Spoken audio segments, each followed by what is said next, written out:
This is the Relevant Podcast.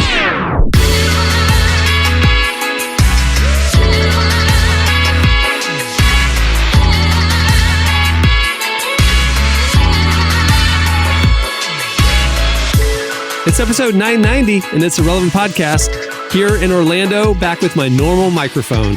Your host, Cameron Strang, and joining me from Loverland, Virginia, Jesse Carey. Hello. Dude, I'm sorry. The last two episodes, it was tough to listen to. My borrowed mic up there in Virginia Beach was like different than normal. Anyway, you know. That's what happens when you borrow things. Yeah. From Nashville, Tennessee, artist, producer, and mogul, Derek Miner.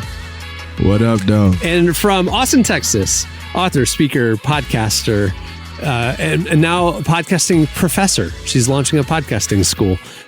Jamie Ivey. Hey, guys.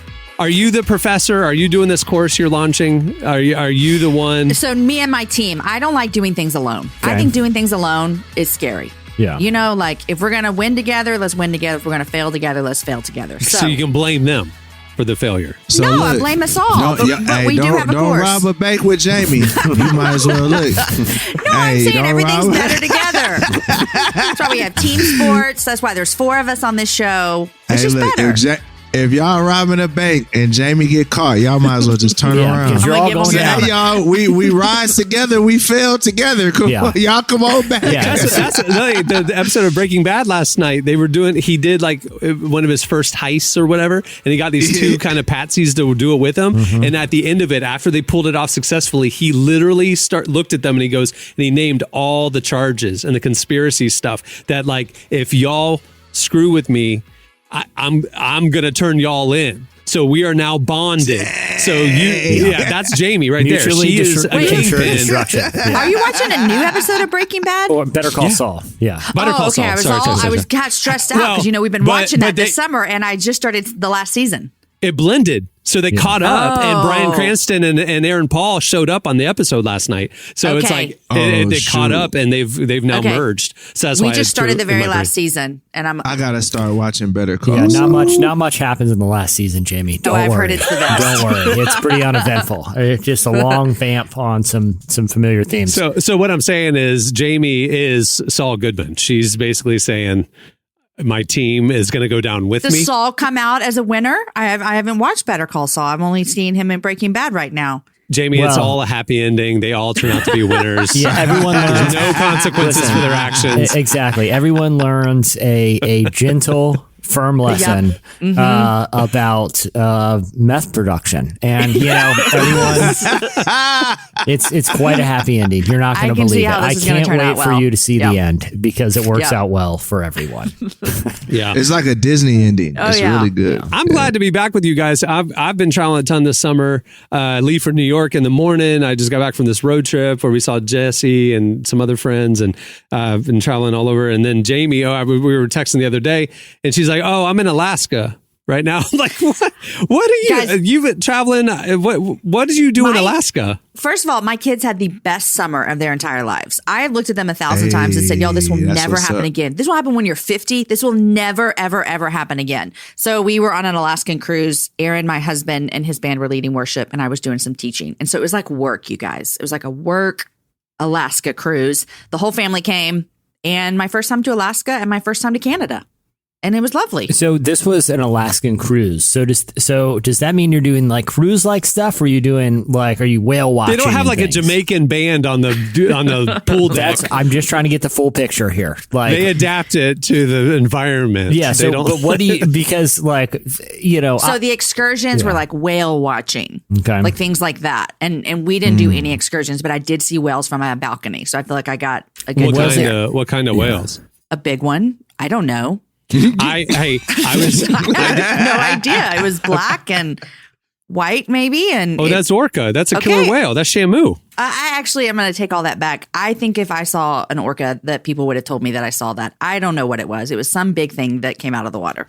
I did a road trip down the coast of California from San Francisco to LA a couple years ago, summers ago, and we stopped in Morro Bay about halfway, and that's known for their boat or their whale watching tours. So one morning, Cohen and I took the whale watching tour, we go out on this little dinky fishing boat out to where the whales were, and he got seasick. So he's like literally laying down, puking, whatever.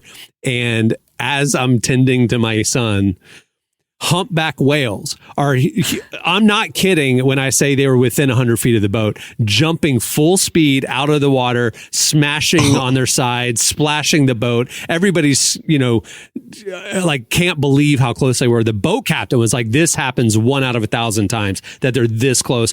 And I'm like, my son is like, I'm holding his head as he's puking over the side of the boat, and humpback whales are just jumping all over around us. It was the weirdest moment of my life, but very, very memorable. Listen, this is stressing me out. What keeps that humpback whale from humping himself right on top of that boat and killing you all? That's the danger. That's why they don't go that close. I'm not in a boat ever. No, that's why they don't go that close, because a humpback could have come up and knocked the boat. Right. So they tend to be like at a far distance. And that's why the captain was like telling us like, this never happens, because we usually keep our distance, but we can't move now. Let's hope for the best. I don't see the point in whale watching. And bird watching, for that matter. Okay, like if I'm swimming with them, it's one thing. If I'm interacting with the birds, it's another. But it's just like, okay, I saw it. You know what? I have the internet. I have a phone in my hand pretty much all the time. You give me any species of bird, any one. Okay, I can punch it in and I can check it out in about 2 seconds. I probably watch a video. Okay, I don't need to go hike and just look. But hey man, I'm with you, bro. No, on the balcony with the mountains and the water and looking out there and spotting the whales. It was very, very cool, I will say. Let me ask this. You are in the most picturesque location in the world. Now, I've never done an Alaska cruise. My parents have a number of times. The excursions are you go hike on a glacier, you go see whales, you go experience the grandeur of nature, you go out and do stuff you'll never be able to do it again. And you and your family decide to stay on the boat and eat the buffet. Nope, you didn't that is do not any true. of it? That is not true. I was on the balcony when we were cruising. We got off every stop. We did not buy excursions because remember, we took our family to Italy for 30 days. So we told them we have excursioned out, you guys. Yeah. And so we walked in every city and had the best time. It was great. I don't believe in excursions and I don't believe in watching activities. Okay. Like I occasionally I'll jog in this park and it's on the water and it's beautiful. And there's all kinds of birds. I hear them. I'm not sitting there peeking in their homes, like peeking in their homes. Like I'm not a creep. I'm not a bird creep. Okay. But there's a lot of bird watchers out there and they come and they're all decked out in their bird watching gear, which is usually, binoculars that look like, they can see the surface of the, high res images of the moon. They're not even binoculars. They're 2 telescopes attached to each other. They're huge. Right. Okay. Right. And they're hiking shoes, but they don't even have cameras. Like, what is the point? They're just watching them. Exactly. But, just getting a close up view. Like I said, you're not even photographing these things, okay? Yeah, but here's the thing. I have an uncle who loves bird watching, but he does it as a photographer. So he goes around and that's photography. Well, hold on. But here's the thing. Is he takes photos of these birds and then like prints them out. And they're not as good as professional bird photos. So why just go on the internet and get professional bird photos of those birds? You're saying it's like my mom went out and took photos and is printing them for all of us. Yes. And it's like, he's like, look at these beautiful birds. And he's very proud of his bird photos. And I'm like, these are not that good of bird photos, first of all. And you went too far on the zoom and it's pixelated now, Uncle. And Uncle.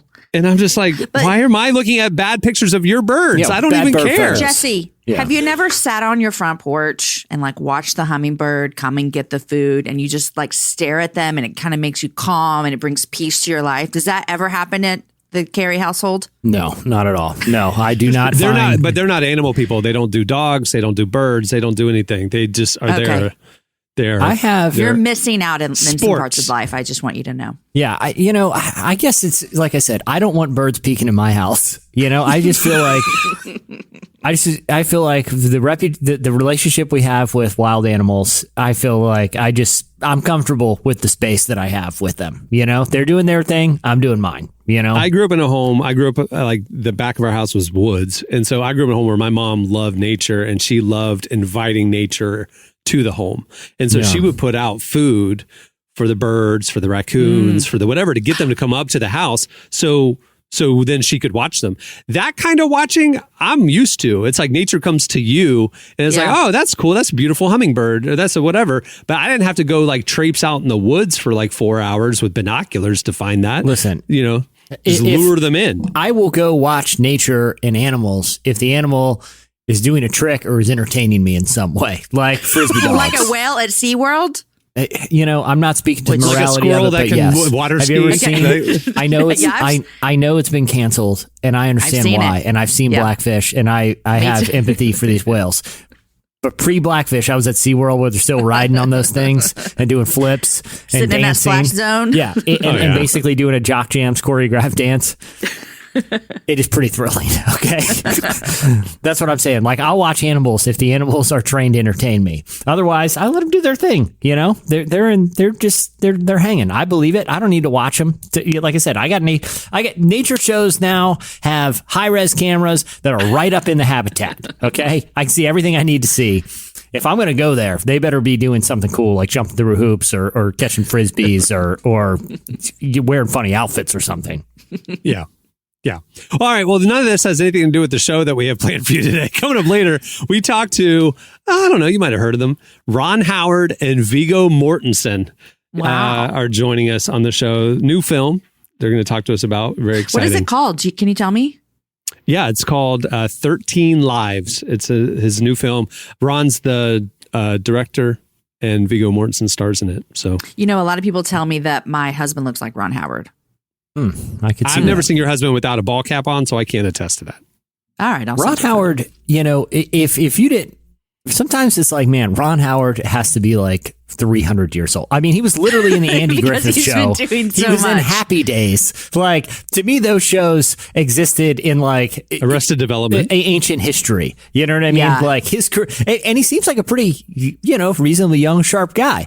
But you could talk to your great grandparent and say, what do you think about Ron Howard? And they would probably have an opinion, because Ron Howard was a part, just as much as they're part of their life when they were watching Andy Griffith back in the day, as they were your parents when they were watching Happy Days and us when we're watching any of his movies. It's quite impressive. That his career has spanned there. You could talk to people from multiple generations, and Ron Howard was an equally prominent part of their life from an entertainment perspective. That's pretty impressive. I don't know any other actor or filmmaker who has had quite the career that spanned that long in being such a prominent part of culture for a significant amount of time like that. And now he's becoming a staple, a pillar of our podcast. We had Ron Howard on not even a year ago, which is why on today's show we have Viggo Mortensen join him, just to mix it up, because we don't want you guys to get too much Ron Howard content. You know what I'm saying? I thought you had his daughter on too?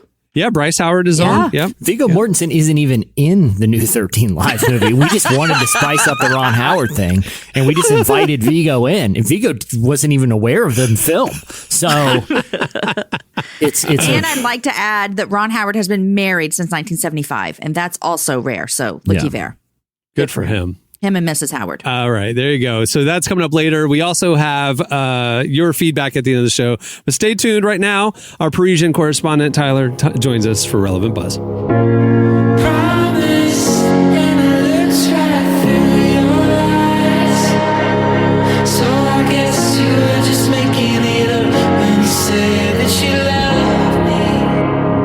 Can I hear you say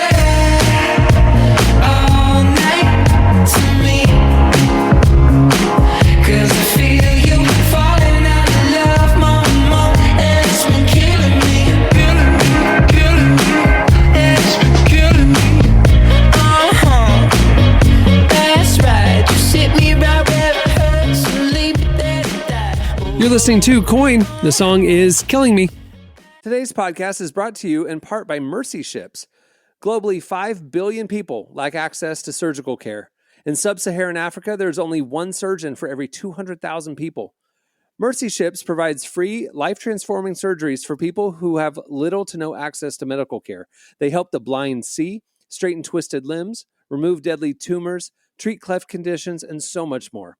With state-of-the-art hospital ships, they provide safe surgery to children and adults living with treatable conditions, and it's completely free of charge. They do all this work with an all-volunteer crew of professionals who donate their time and talents. Surgeons, stewards, nurses, engineers, and more make the world a better place. Your donation today provides free, safe surgeries to people in desperate need of help. All gifts are matched, so please donate today at mercyships.org/relevant. Today's podcast is brought to you in part by Tim Tebow's book, Look Again.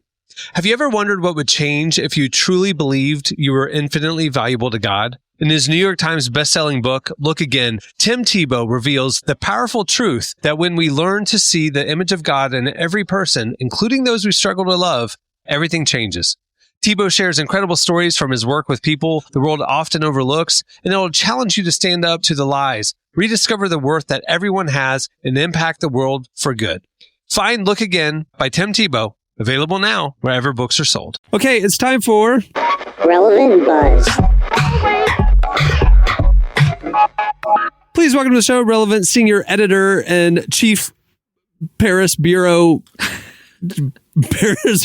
Chief, Tyler Huckabee. Tyler, what's going on this week? Hey, man. Bonjour. What is going on this week? Hey, everybody. It's good to see y'all. Well, there's always lots going on here in France. But I'm not going to do any Paris updates this time.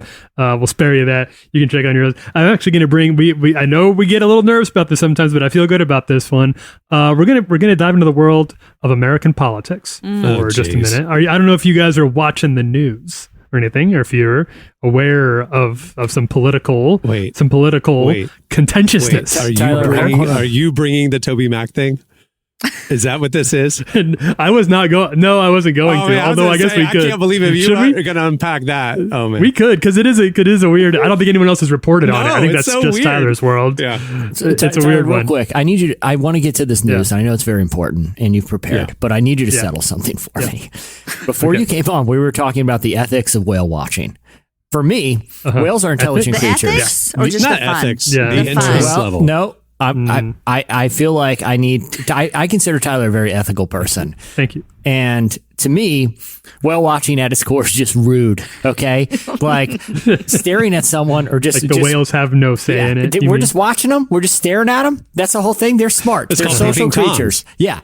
If it was reversed, don't you think at the very least it's rude to just stare at an animal? They're just minding their business. I don't know, man. I see where you're coming from, but I think whales are smart enough. Dude, they would want to, if they didn't want to be watched, they have the power to stop you from watching them. They can go miles underneath. Yeah, they can capsize your boat. They can end you from watching them. Yeah, birds are different. Well, I've seen there's that Hitchcock movie where they're they finally had it up to here. Watchers, they're like whale watchers, bird watchers. It's just rude. That's all. That's all I'm going to say. Anyway, if birds don't want to be watched, they can just go somewhere else. Be like, I'm gonna. No, because people are walking around, peeping around their nests with gigantic binoculars. It's very rude and very creepy. No other species. Maybe that's what the whales are saying. Maybe the whales are like, please stop. Right next to my desk right here, I have a big old fish tank, and there are two fish in particular that just sit there and stare at me all day. They watch me like I watch whales. It's very unsettling. Literally, they just zoom in and they just they don't swim around and do other fishy things. They just sit there and watch me. That's all we're doing with whales. It's just a bunch of people peeking over the boat, just staring right at them. I feel like I need to do something interesting or wave my arms around to give them some visual interest. You know what I'm saying? At least a whale. Cheer for them or something. At least a whale will jump out of the water every once in a while and flip the tail up. What am I listening to? That's pretty much the extent of the whale's move. He can blow out of the blowhole or fling the tail up. Or kill you. Yeah, he's got There's three the third moves. One. 3 moves. Yeah, I'll take the first 2. I wasn't gonna bring the TobyMac news, Cameron. But if you think it would be interesting to our listeners and to the people on it's an interesting. It is a visual thing, and I'm not prepared for it. I need to collect my data. So the summary is going on with TobyMac? Do y'all remember in the racial unrest of 2020 in St. Louis in particular, there was this iconic photo of a rich white couple standing in their driveway with guns as protesters walked by their neighborhood. Do you remember that couple? Yes. Right, that man ran for office in this election last week, right? Ran for office. And here's how he promoted himself. There is a Missouri State Fair. And so he had a little speaking slot at the state fair. So he decided to do an online brochure of his picture next to Yin Yang Twins and other performers, and it was Vanilla Ice. So Yin Yang Twins and Vanilla come Ice. see Vanilla Ice and this guy at the state fair, and Vanilla Ice got enraged and made him take it down. So then he replaced his Vanilla Ice because Vanilla brochure. Ice was going to be there anyway. It was going to be there he was slotted. So he put out these ad and was like, we're both here, kind of hoping, but people would be like, "Oh, they're probably together." Yeah. Like I go see. They're aligned. So then Right. Vanilla Ice said, "Take it down." He took it down and replaced it with another performer at the state fair, TobyMac. So he put a big brochure out of TobyMac and this dude. TobyMac told him to take it down. So then he took it down. And then the election happened a couple days ago. And Tyler, what percentage of the vote did the guy get? Unfortunately, Mr. McCloskey got 3% of the vote Mr. McCloskey. and will not be representing Missouri, the good people of Missouri. What a good run he had. In Washington, D.C. Good for y'all, Missouri. Hey, because I'd have been worried. I thought it was going to be like 49 or 48. Dude, Tyler's giving us live no. updates in the staff chat of like, oh, he put up another brochure. And all of a sudden, Oh my gosh. I feel like a red flag is that your primary campaign event's at the state fair. Like right then. It's like, okay, right after the cow auction, before TobyMac takes the stage, you get a 1 minute slot. Yeah. Oh man. Yeah. So that was not going to be my slice. That was something that I was keeping an eye on. It's on my beat. I started seeing people like get kind of mad at TobyMac late at night. I was like, what? Why would it, like, you don't need to cancel TobyMac. TobyMac's like, let that man be retired in Nashville. Exactly. He's fine. And then I realized what was going on, and that turned into the story. Anyway, so that can be story one. That can be story one. The second story, I suppose, or the other story here is are you guys, how do you feel, generally speaking, about the two-party system? Are you a person who would be like, if a third party made some waves in the U.S., you'd be like, yes, I need a third. I feel like my interests are not represented by either of the two political parties. I'm with I that. would like a third party. Yeah. 1,000%. The A third problem is it, Or fourth or fifth. you know, I just remember however many. the Ron Paul eras and the Green Party and different things were just like Sure. taking votes away from, you know, it's just like it splits and then the wrong guy gets. Yeah. Well, you know, in a it's like, zero, and that's and we've talked about this before, but you know, our style of democracy is zero sum game. Like there is a winner and there is a loser. Until there's like ranked choice voting, where actually it rewards centricism, you know, and not being too extreme on either side. I do think the third party is either doomed or it won't offer a third solution. It will supplant it. Like the best case scenario for it, it'll just take the place of one of two parties. I don't know with our current democratic style that a third party will really work, but I think, you know. But having more options, yes, please. Yeah. You know, like, but in reality, it feels like kind of a throwaway thing. Yeah. Right. Hard not to be cynical about third parties' options right now. So all that to say, there is another one that's going to make a play for your vote in the upcoming election here. Now, this is called the Forward Party, and it is a centrist party. So if you're somebody who thinks Republicans are a little too far right, Democrats are a little too far left, I want something kind of in the middle, then this is the party that wants to get your vote. Now, it does have a little bit of muscle behind it. Former Democratic presidential candidate Andrew Yang is going to be the first chair of this party. He'll be joined by former Republican governor of New Jersey, Christine Todd Whitman, and they're going to be launching later this fall in Houston. So they don't really have, it's still very vague. They haven't put together a policy plan yet, other than we plan to kind of be in the middle of things. We're going to try to, you know, we feel that both parties are getting a little too extreme. Andrew Yang is a former Democrat. He left his party last year. Governor Todd was a former Republican. She has also left her party. And they're bringing together a lot of their old friends and a lot of their old connections and a lot of their old donors along with them. So they're hoping to have enough funding to actually kind of get this one off the ground, maybe in a way that like the Green Party did not, or the DSA hasn't, or the Tea Party, any of these that tend to eventually get kind of rolled up into the broader party platforms. They're saying they're not worried about that for this one. you guys kind of jumped to the gun here for me in terms of what you think the party's odds are, but you're thinking that you're not liking the chances, it sounds like. So y'all are saying this is the political evangelical movement? Is what it is. Yeah. It's like that's what it sounds like. Yeah, it sounds like it just is. like it's just like I left. They deconstructed and now they started the forward party. Well, ironically, isn't I think I saw on Instagram, isn't Don Miller have some involvement, or I saw him he was posting about it. wow. Yeah. He was helping them with their Yeah. early fundraising and I stuff. don't know, bro. So what do they call themselves? Like if you're The forward party. but if you're part of the party, I'm not a Republican. I'm not a Democrat. I'm a I'm a forwarder. forwarder. I'm a forwarder. Forwarder. Yeah. Moving Really? forward. Like this- The rural I thought of this too. That's why it's not going to work because people can't thought of label this too. themselves. You can't say This did occur to me. Which way does the arrow point? Which way does the forward arrow to point? Jesus. Oh, Wait, is it right or up? left? Yeah, is it oh, up? it's forward to the left or to the right? Or is it coming out at Coming you? out. They You like didn't the- think through the 3D. branding. They did not think through the brand. Is it some sort of 3D logo? Yeah, where it's forward at the rear. It's a circle. It's a circle, Jesse. Listen, What do you y'all, think? we spend most of our time on TikTok. If the branding ain't correct, some millennial is going Not to gonna nuke it, happen. or Yeah. a Generation Z kid is going to nuke it.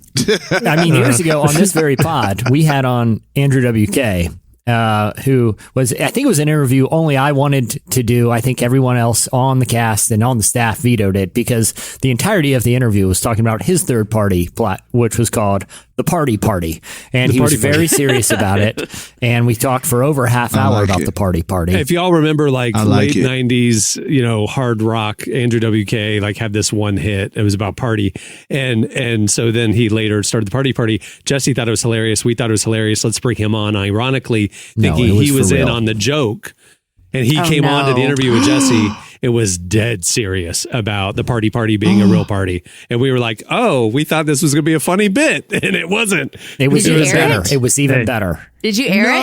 Yeah, Oh, yeah, we are. I support the party.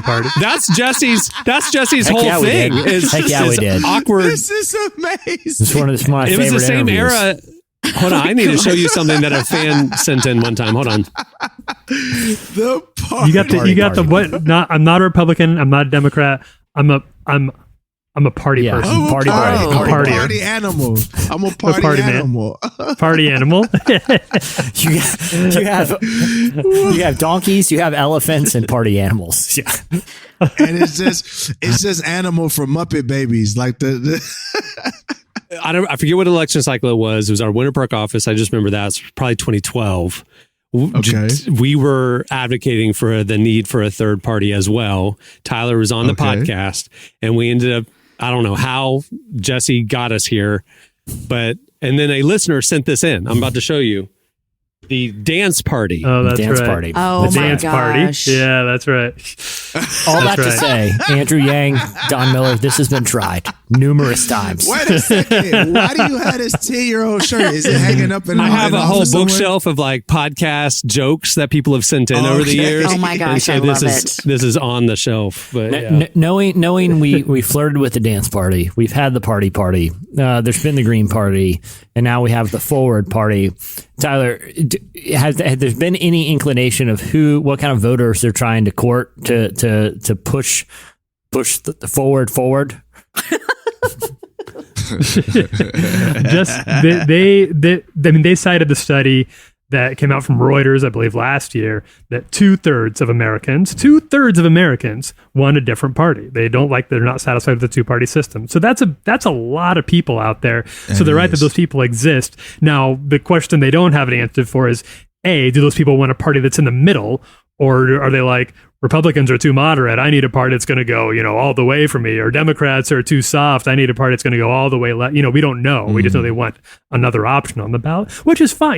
Most countries, most democratic countries have more than two parties for their voters to choose from. America's sort of unique in this respect. Generally, there's like 5 or 6. But having one more party that's working against just mountains of infrastructure, generations of money, and organization across then all 50 states, I don't know, man. I'm pulling It for him. reminds me of and it's not that. Yeah, I think diversity of thought is good, right? Like, so I think more options and the ability to engage at a higher level.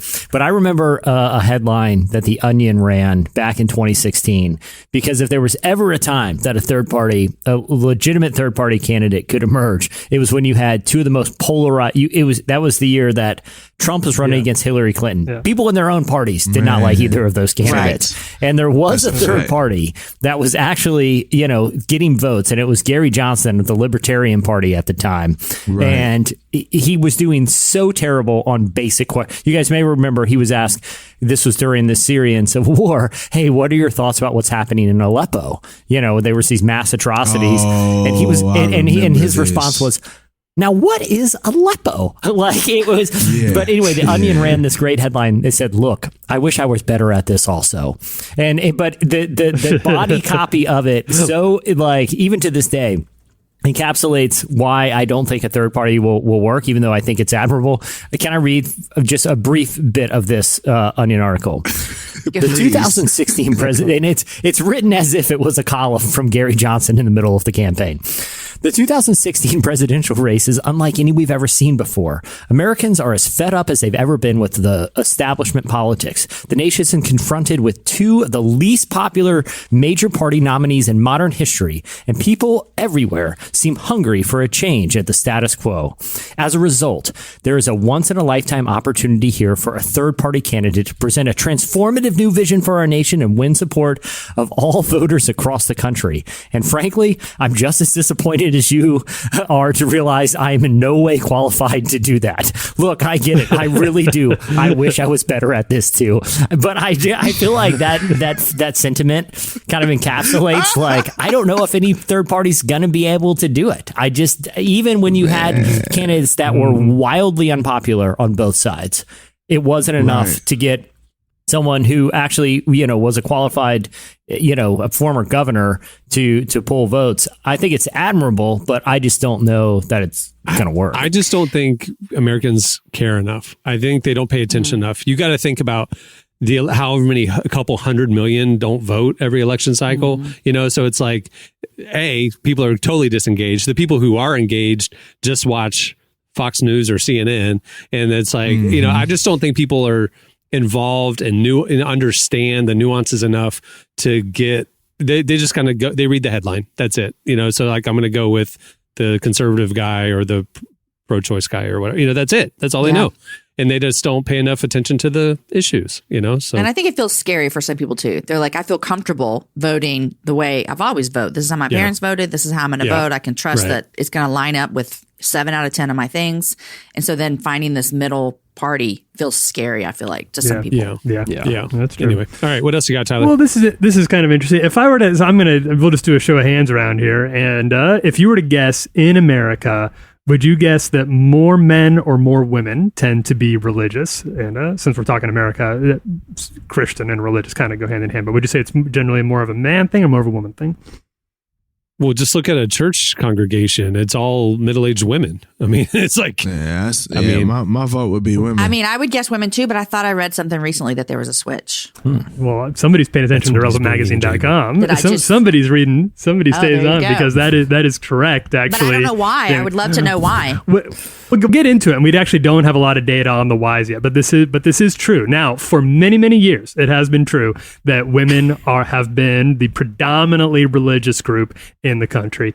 And that gap, the gender gap between men and women, has been shrinking a little bit over time. The number of people who identify as religious tends to be going down in the country. And as it's going down, the gender gap is also shrinking. Starting around millennials, that gender gap almost disappeared. You had an even number of men and women who said they were religious, along with an even number of men and women who said they were religious nuns. Now, with Gen Z, it has actually flipped for the first time. We have more men who say they identify as religious than women, and we have more women who say they identify as religious nuns. According to Ryan Burge, found that for people born after 2000, so this is Gen Z, women born after 2000 are more likely to be a religious nun than a man is. Among 18 to 25-year-olds, 49% of women are nuns. Just 46% of men stay the same. That's about the same numbers hold true for religious service attendance as well. So it's not just they say they're religious, it's what they're actually doing too. It's how they're living their life. They're going to church more now. So this is going to be an interesting shift. And Jamie, you wondered about why. Do you have any theories about why this might be happening? I don't. It makes no sense. I don't. I can't figure out at all because I know like women buy more Christian books. Women do more like Bible studies that are produced. Like I don't know why. So that would be a good. No, right they're not. It's actually a slight majority. It's just about 50-50, but there's a few more women. There are two, so we don't know is the short answer. Politics? Is it so Derek's kind of veering towards the right direction. It may be politics. There is there's only theories right now. Burge's theory is, and I think there could be something to this. I'm going to get you guys' thoughts on it, is that for the past decade or so, there has been such a push in the American church to get more men involved with all these men's conferences, with these, we got to make church more manly, the big guys nights, the Wild at Heart stuff, the Mark Driscoll stuff. And in a way, it's been almost too successful that more women are now getting the idea that maybe you just don't want me here after all, because there's a lack of outreach then to it. So they're kind of victims of their own success. Can I just say, as a guy, single guy who goes to church by himself, wow. Women, we do want you there. I'm just saying. This is what a feminist looks like. Please don't listen to Tyler. Yes, come to church. I'm so glad you're throwing this out there. But you know, on your point, Cameron, it's interesting because a lot of churches, a lot of like single amazing women are like, where are the awesome Christian men? You know, so I go to a live church in Orlando, Florida. We have services at 9 and 11. Find me in the lobby. Yeah, I'll hang out by the coffee bar. See some guy just hanging out by the coffee bar, just stack a little mini muffins on a plate. Cool. It's probably me. Just a cool, nice, ask me your number. Single, available, interested guy. Yeah, Got just an loving awesome fish Jesus, tank. just loving Jesus, getting watched by fish all day. The other theory put forward, and there might be normal. something to this too, is Derek, kind of what you got at, is that the track record over the past few years for women in the church has not been very positive, with the scandals coming out from the Southern Baptist Convention, the Catholic Church. Those are the two major Christian institutions in the country, and women have paid attention to those scandals and how the church has responded to those scandals, and don't feel safe going to a religious service anymore. So those are the two theories. We actually, the simple answer is we don't know, but these are the hypotheses that are out there right now, and I'm sure we'll be learning more about that in the near future as we start looking into this data a little more. So interesting. I really, that's very surprising to me. That just looking at a typical Me too. congregation, it just seems to be 2/3 female, Anyway, all right. Well, there's a lot more where that came from. Check out relevantmagazine.com every day when you're browsing the internet, and follow us on the socials for the latest. Thanks, Tyler. Thanks, everybody. Au revoir. Au revoir. Stay tuned. Up next, Ron Howard and Viggo Mortensen join us.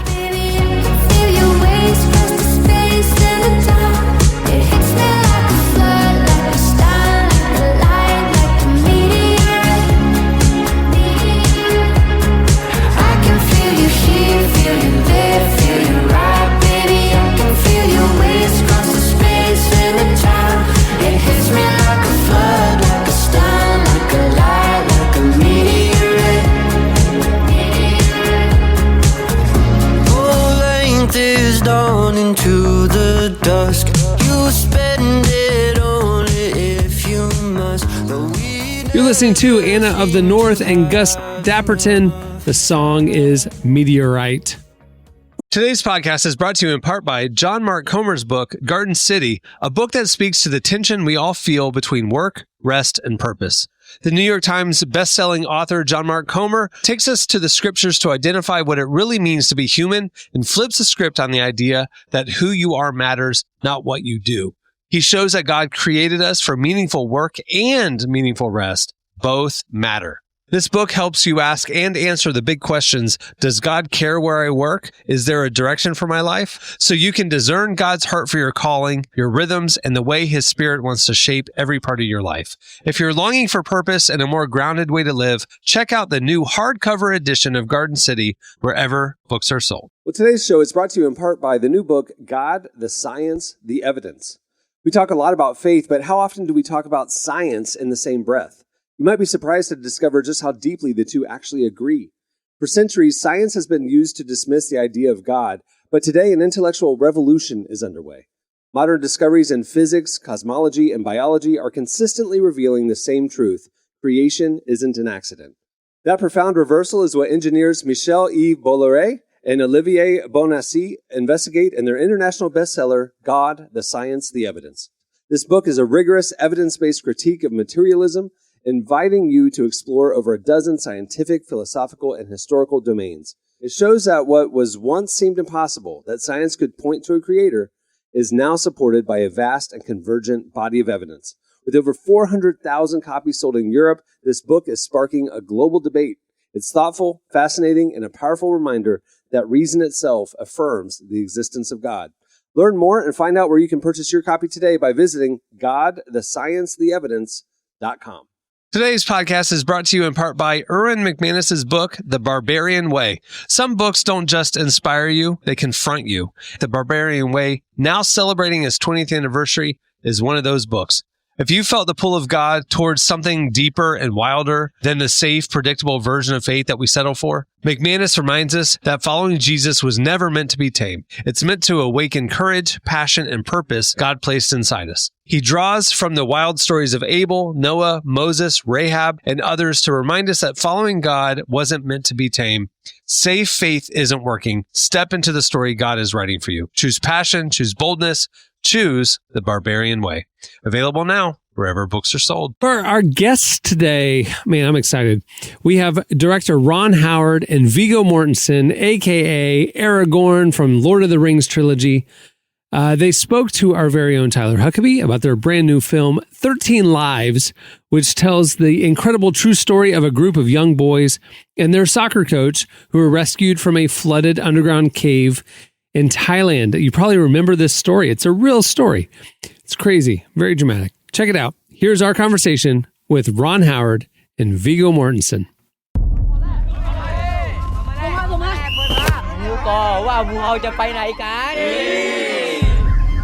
Hey Rick, you following what's happening in Thailand? Some kids stuck in a cave. We're on the list of rescue divers. It's just a tourist cave. It looks easy, but when it's flooded, it's impassable.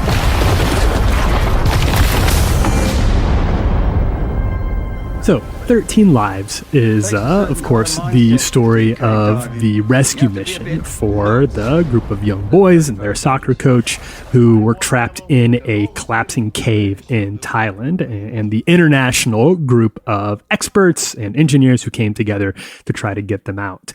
We were able to speak with Ron Howard, the director, and a number of the actors who were involved in this movie, which I really did. And I think it's truly one of Ron Howard's best, one of the best Ron Howard movies we've gotten in a long time. I look forward to people being able to see it.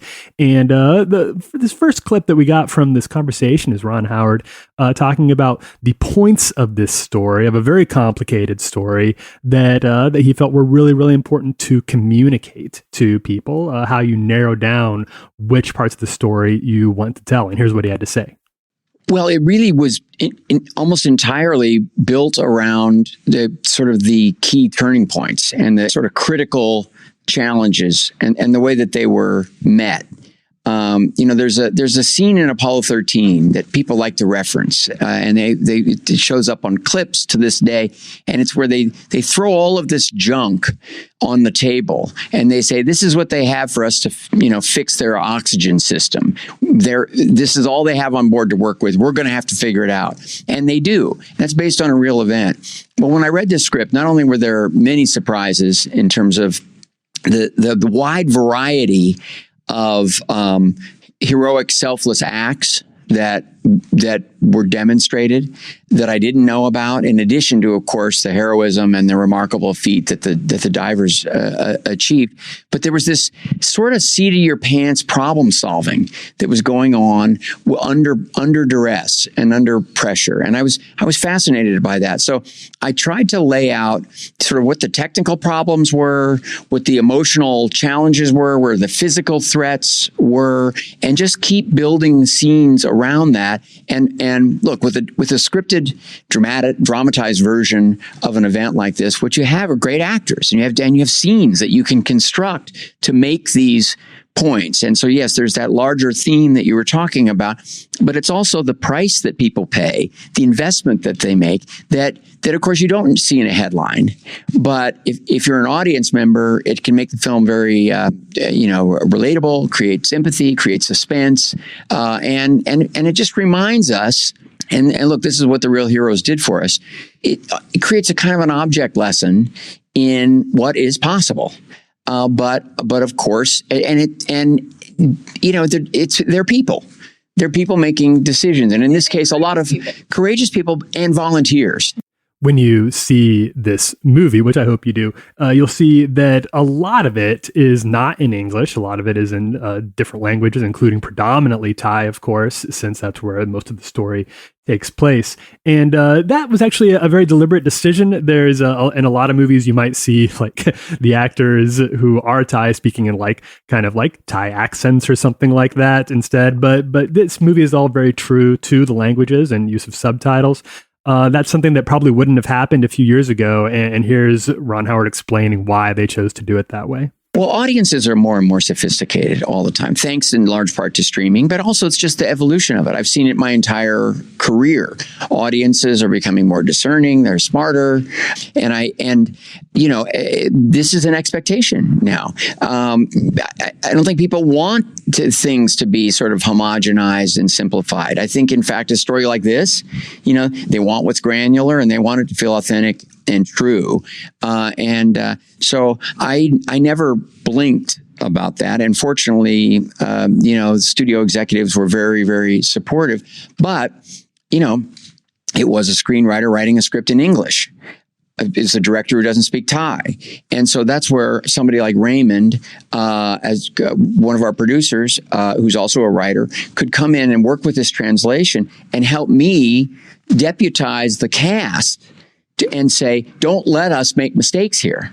Don't, yes, you're professionals and you're doing your job, but part of your job here is to make this play as if it was a Thai movie. And your scenes and the details of it are so vitally important to me in that way. And everyone rose to the occasion and brought a lot of detail, not just changing the dialogue, but ideas for moments within the scenes and attitudes that just enriched it. And I think, we all, all of us foreigners working on the film really appreciated it. Hello? Hey. They're here. How many of you? 13. 13? They're all alive.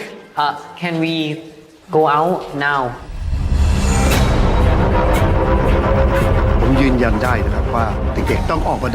So in this movie, and this was a really cool part of the conversation, something that I was not aware of, but when in 13 Lives, when you see some of the very tense and very complex diving scenes taking place in these caves, that is the real actors. That is Colin Farrell and Viggo Mortensen and others who are actually in these diving suits. That was not apparently originally part of the plan. They were going to hire stuntmen to do this, but according to Viggo and to Ron in this conversation we're about to share, this was something that the actors really almost insisted that they do to preserve the authenticity of the movie. Ron is a remarkable storyteller.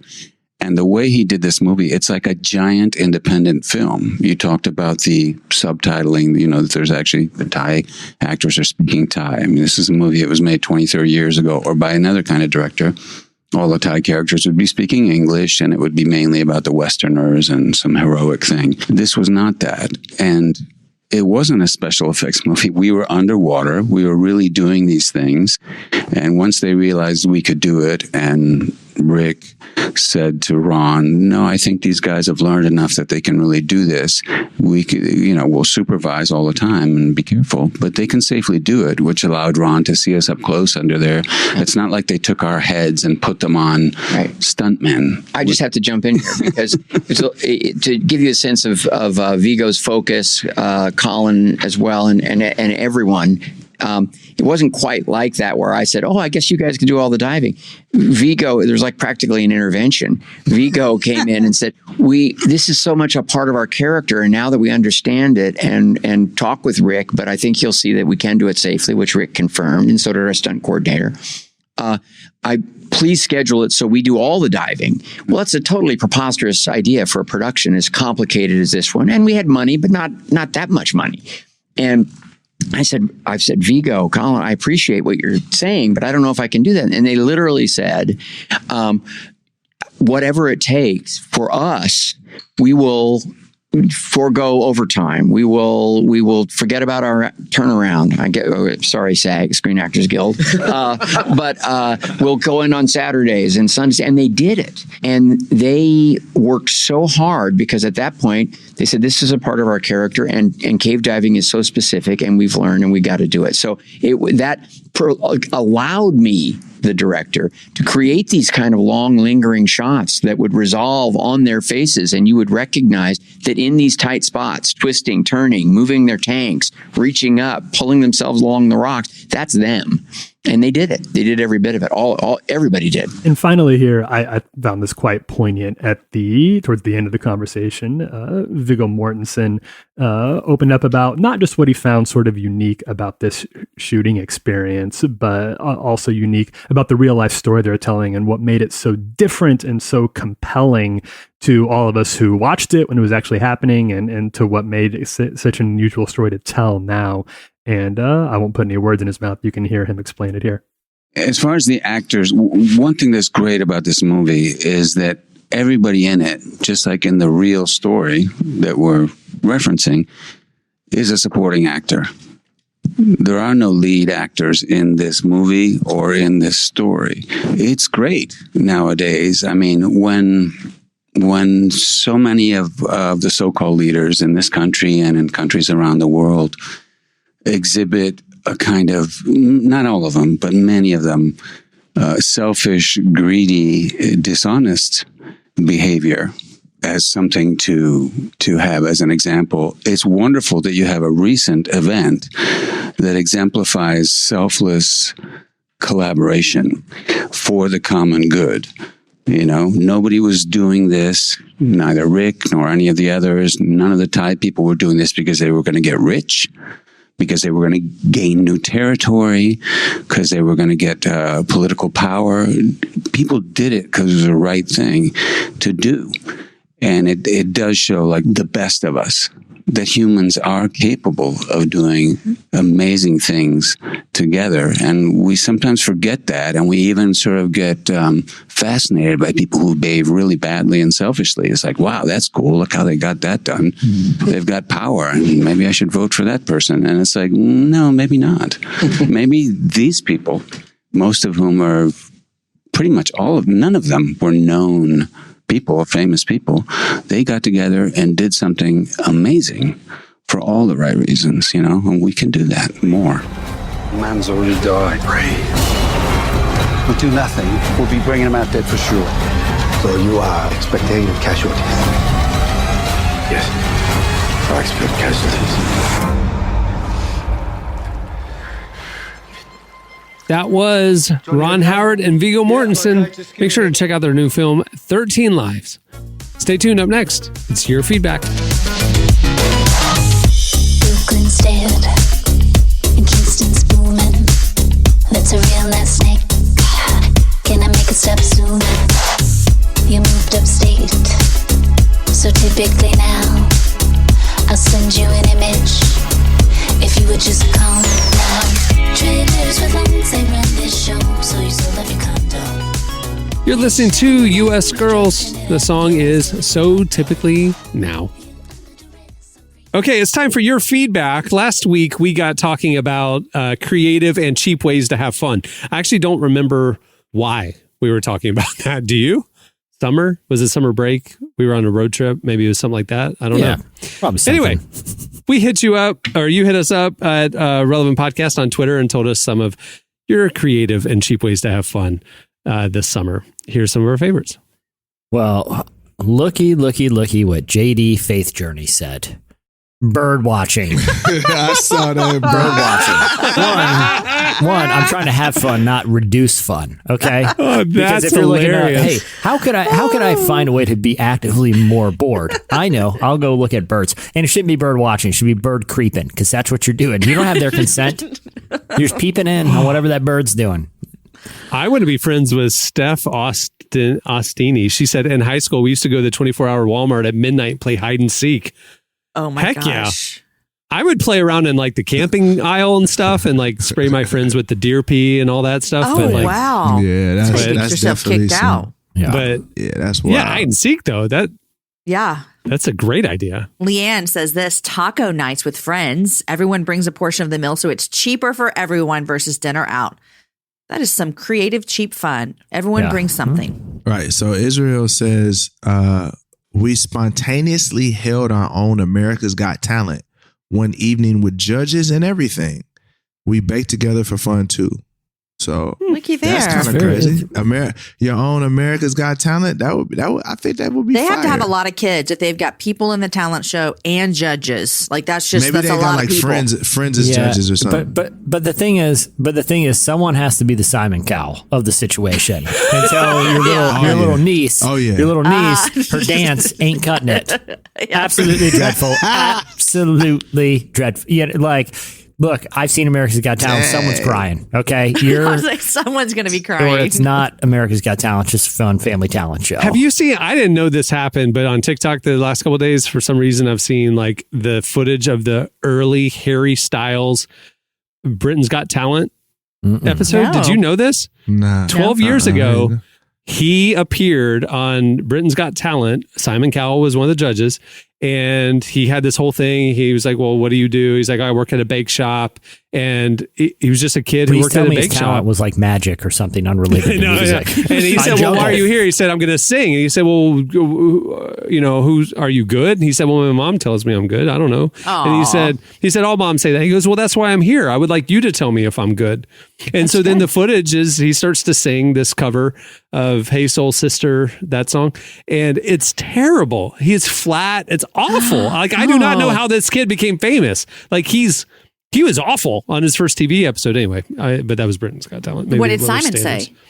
say? The clip, it's You didn't TikTok. get that It didn't far. go all the way to the end. I didn't see what the feedback was, but anyway. But that's the thing about like working with creatives. As long as I've worked with like singers, man, the turnaround between really bad and really good for the right person is literally a summer. Wow. Like, it's a string of songs. Like no lie, I was one of those artists. If you heard one of my earlier like records, like all of my earlier music, all my friends would talk about like, man, we knew the only thing you had the charisma and the drive, but the music wasn't there.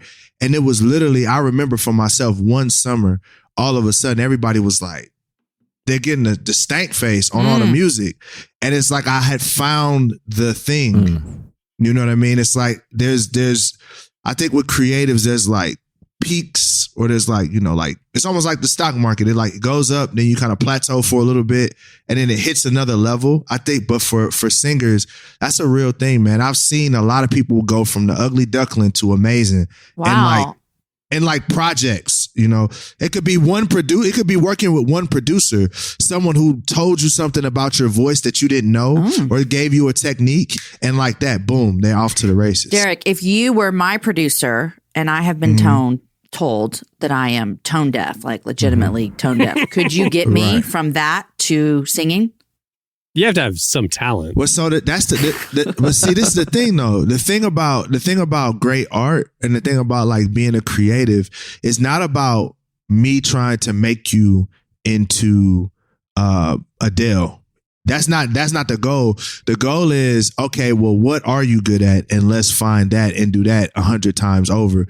So that would, for me, I would be like, okay, I've worked with artists that can't really, they're really pitchy and stuff. That we got auto-tune for that. We fixed that. If you got the charisma and you got the songwriting ability, all the technical stuff we can fix. Now, when you do live shows, that's a problem. So Jamie, Jamie, I'd like for you.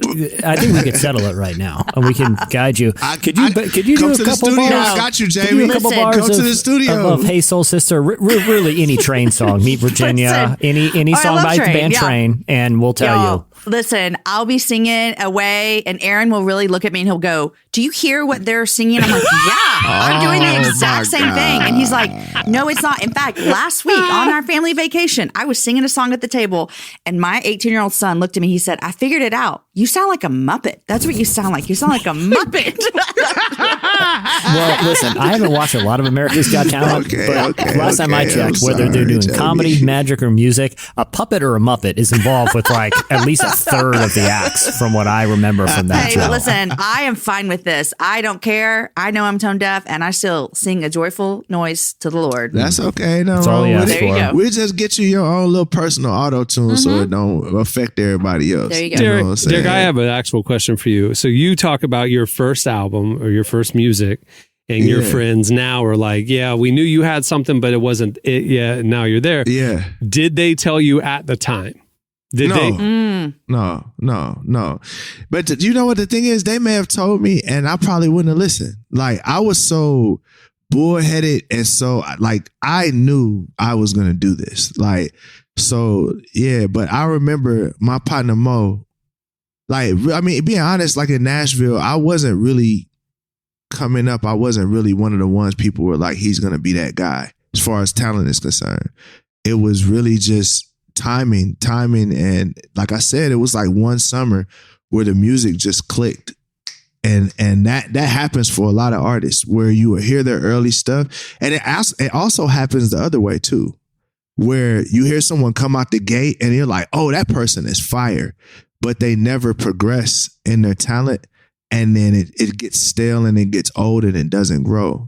You know, it's really like any other, being an artist is like any other craft. Like, you have to work at it, you have to develop it, and you have to have the right people to help you develop it. And if you take someone that's a really good producer and you put an artist in the room with that producer, they're going to leave different. It's interesting. I remember listening to interviews with Jack White one time, and the interview was like, "Oh, you should sing the national anthem at like a ball game or something." And he was like, "No, I can never do that because I'm not a singer. I'm a vocalist." And basically he knew for him the difference and the range of what he could do and couldn't do. And that allowed him to focus on a certain style that worked without veering outside of it, you know?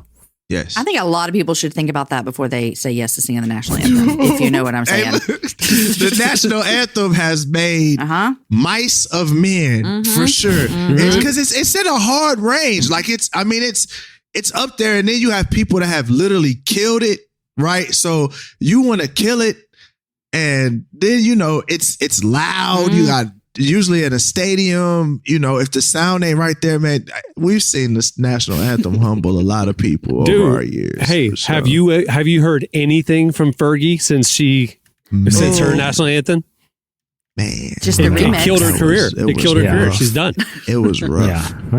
It was rough. Yeah, it was at the NBA All-Star game, and the one thing you don't want to do is have a whole bunch of NBA players lined up listening to you butcher that thing, because those cameras are going to go onto their faces, and they can't hide it. They're trying to be respectful, but they're just like, "Oh, Jesus." You know, I mean, it was just like... It was rough. Yeah, it was rough. Anyway. All right, that'll do it for last week's feedback. You can go see more on Twitter at Relevant Podcast. Okay, it's time for this week's editorial question of the week. Okay, we were talking politics. You know, after the last election cycle, we're done. We're done with that. We've moved on. We've turned the page when we enter the new year. We're not talking politics anymore, but we got into it. So we got to talk about third party. So let's just reset here. What's your vision? If you were launching a third party, what would the branding be? What would the platform be? What would you do to be unique and stand out? and fill a gap in the current political spectrum. Can I give a suggestion? I like the gangster party, and we're gonna make Snoop gonna be the first chair. I'd vote. Yeah, my vote. I think that I'd vote for Snoop. The gangster party and Snoop gonna be the first. Who doesn't like Snoop? You know what I'm saying? Like he'd bring us all together. Do it. Martha and we're gonna make Stewart Tupac loves the Snoop. logo. Yeah, that's what I'm saying. Tupac the logo, just like Jerry West. Yep. Tupac our Jerry West. I love it. Put them on the dollar. Their own currency. Party bucks. I think the problem is I think it's all about a mindset, right? Like, people get bummed out by politics. Let's just make it a little bit, just inject a little optimism with the birthday party, because everyone loves a birthday. Birthday's everyone's favorite day. And then Washington DC, Party City. Okay. The birthday party at Party City. We're rebranding. It's a mindset thing, guys, because everyone's like, oh, Party City, that's kind of cool. But Washington, oh, that's so boring. That's the kind of thinking that's going to bring us. This is what we want. Think out of the box, people. Mm-hmm. So the Party City locations in your town would be like embassies or like exactly campaign headquarters. Like yeah, exactly. And you'd come in there, just be a great time. It's like your birthday every day, That's our slogan. Your birthday every day. The birthday party. I already have swag for my party, the dance party. I mean, I have a logo that a listener made 10 years ago. Party. I think all these parties can work together. Here's this, Jesse, the birthday party where you can have your cake and eat it too. There it is. Boom. Done. You're our first candidate, Jamie. Peace and prosperity. We got Snoop. We got Snoop. I believe that the gangster party will be the one that's going to work. I could see these parties, working together. Coming across the aisle, the gangster party and the birthday party coming together to heal this nation. Hey, that's a party I'd go to. Yeah, me too. All right, hit us up on Twitter. Hit us up on Twitter at Relevant Podcast, and follow Relevant on IG. We'll post it there as well. You can answer in the stories. Well, before we wrap things up, I want to thank Ron Howard and Viggo Mortensen for joining us today. What a dynamic duo. That's crazy. Make sure to catch 13 Lives. It is out today on Amazon Prime. You can watch it right now. You listen to this podcast, go flip on your TV, watch the movie. Also, hey, while you're doing stuff online or going to Amazon Prime, be sure to check out relevantmagazine.com. Head over to our site and check out all of our great daily content.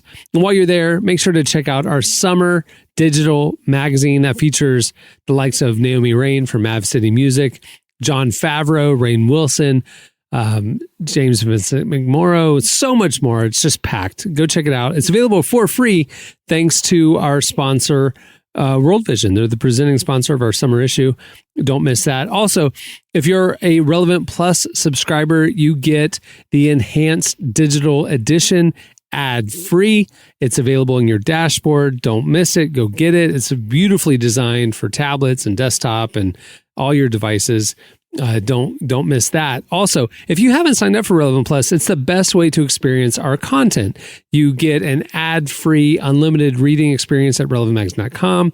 You get an exclusive early released edition of this podcast that's ad-free. You get an extra weekly podcast, the Relevant Plus Conversations, an unedited look at the long-form conversations and interviews that we do ad-free. Everything's ad-free. You're paying for it. Plans start as low as $250 a month. It's a great deal. Go check it out. Relevant Plus. It's all the information is right there at relevantmagazine.com. Also, make sure to swing by relevantstore.com and check out all of our merch or podcast fan gear and all this other stuff. There's some good deals going on right now at relevantstore.com. Okay, on that note, I'll wrap things up. I'm Cameron Strang. I'm Jesse Carey. I'm Jamie Ivey. I'm Derek Miner. We'll see you next time. Have a good week, everyone.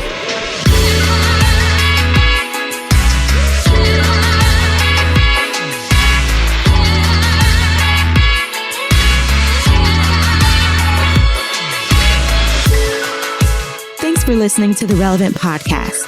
Check out our features, interviews, and news updates every day at relevantmagazine.com. And make sure to follow Relevant on Facebook, Twitter, and Instagram for the latest. For more great podcasts, browse the shows on the Relevant Podcast Network, which you can find at our site. And while you're there, don't miss the all-new era of Relevant Magazine. A new issue releases every other month at relevantmagazine.com.